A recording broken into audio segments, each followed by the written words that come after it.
कि आज हम लोग क्लास 12th बोर्ड एग्जाम से संबंधित बहुत ही इंपॉर्टेंट टॉपिक पढ़ने जा रहे हैं। उपसंयुक्त तत्वों का आईपीसी नाम। देखिए, उपसंयुक्त तत्वों के आईपीसी नाम से क्लास 12th में 10 अंक के क्वेश्चन पूछा जाता है, अर्थात 10 मार्क के क्वेश्चन पूछे जाता है, जो कि बोर्ड एग्जाम के लिए बहुत ही इंपॉर्टेंट है।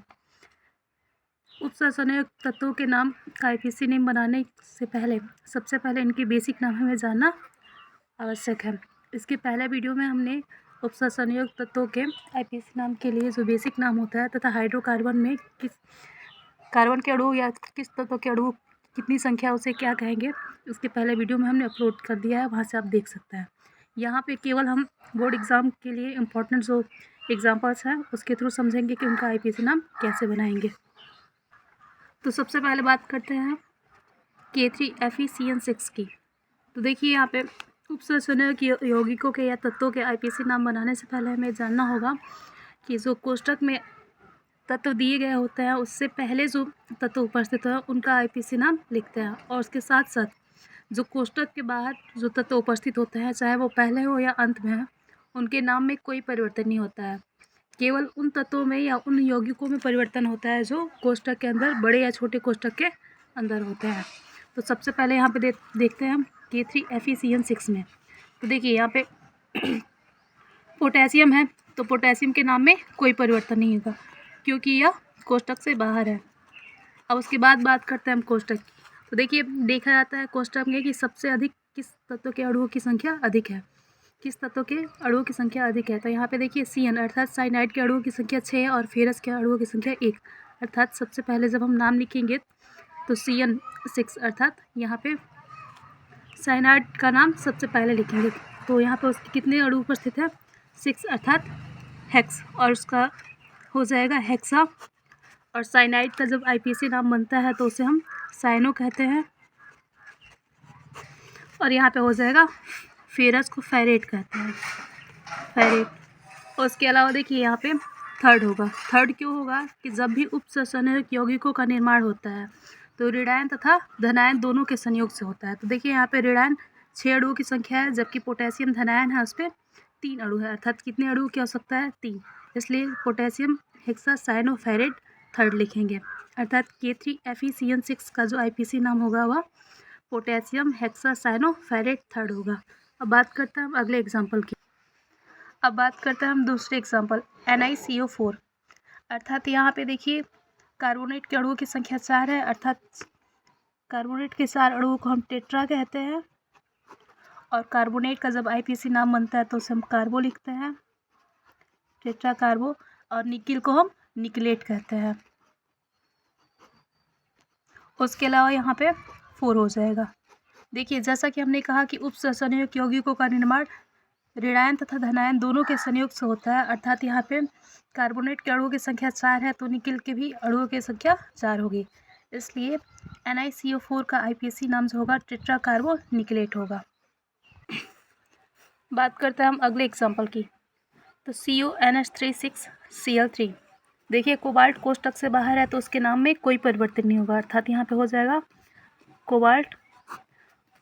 और यहाँ पे देखिए एमीन अर्थात अमोनिया के अणुओं की संख्या 6 है, अर्थात उसे हम हेक्सा लिखेंगे। और अमोनिया का जब आईपीसी नाम बनता है तो उसे हम एमीन कहते हैं, अर्थात कोबाल्ट हेक्सा एमीन। और यहाँ पे हो जाएगा क्लोराइड। देखिए, क्लोराइड जो है वह कोष्ठक से बाहर है, इसलिए इसके नाम में कोई परिवर्तन नहीं होगा। देखिए, अब बात करते हैं हम CrH2O5Cl3 की। तो देखिए, यहाँ पे जितने भी तत्व उपस्थित हैं वह कोष्ठक के अंदर है, अर्थात यहाँ पे देखेंगे कि किस अणु की संख्या सबसे अधिक है। तो देखिए, जैसा कि आप एग्जाम्पल में देख रहे हैं कि H2 अर्थात जल के अणुओं की संख्या 5 है, तो जल के 5 अणुओं को हम पेंटा कहेंगे। और जब हम जल के अणुओं का आईपीसी नाम बनाते हैं तो उसे हम एक्वा कहते हैं, पेंटा एक्वा, ठीक है। और यहाँ पे क्लोरीन के अणु है तो अर्थात उसका जब आईपीसी नाम बनेगा तो वह हो जाएगा क्लोरिडो, या क्लोरो भी हम उसे कह सकते हैं, क्लोरिडो। और उसके बाद से होगा यहाँ पे क्रोमियम, क्रोमियम थर्ड क्लोराइड। अर्थात CrH2O5 Cl3 का जो IPC नाम होगा वह पेंटा एक्वा क्लोरिडो क्रोमियम थर्ड क्लोराइड होगा। अब बात करते हैं हम अगले एग्जाम्पल K2ZnOH4, अर्थात यहाँ पे पोटेशियम कोष्टक से बाहर है तो उसके नाम में हम कोई परिवर्तन नहीं करेंगे और सबसे पहले हम उसका नाम लिखेंगे तो हो जाएगा पोटेशियम। और यहाँ पे देखिए हाइड्रोक्साइड की संख्या 4 है अर्थात टेट्रा, और हाइड्रोक्साइड का जब IPC नाम बनता है तो हो जाता है हाइड्रो।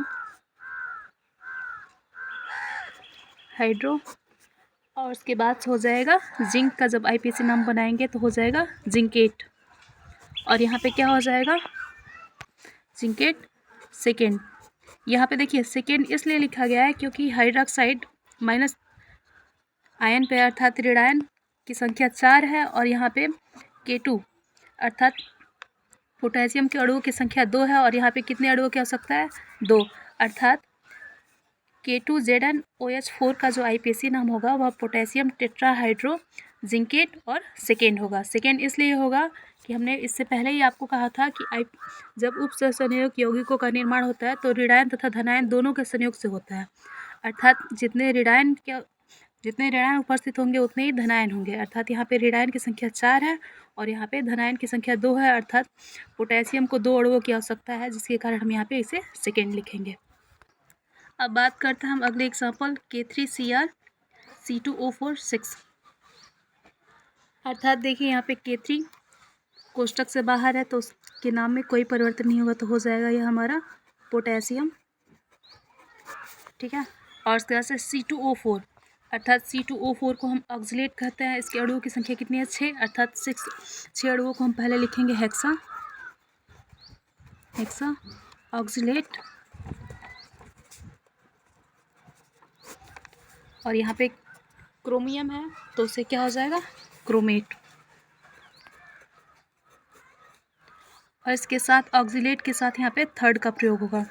क्यों होगा? क्योंकि देखिए यहाँ पे जैसे कि हमने कहा कि ऋणायन की संख्या 6 है और धनायन की संख्या 3, तो 6 - 3 अर्थात 3, अर्थात जब K3CrC2O4 का जो IPC नाम बनेगा तब हो जाएगा पोटेशियम हेक्सा ऑक्सीलेट, अर्थात ऑक्सीलेट के अणुओं की संख्या 6 है अर्थात उसे हेक्सा कहेंगे ऑक्सीलेट, और थर्ड इसलिए क्योंकि यहाँ पे 3 अणुओं की संख्या है और उसके बाद हो जाएगा क्रोमेट।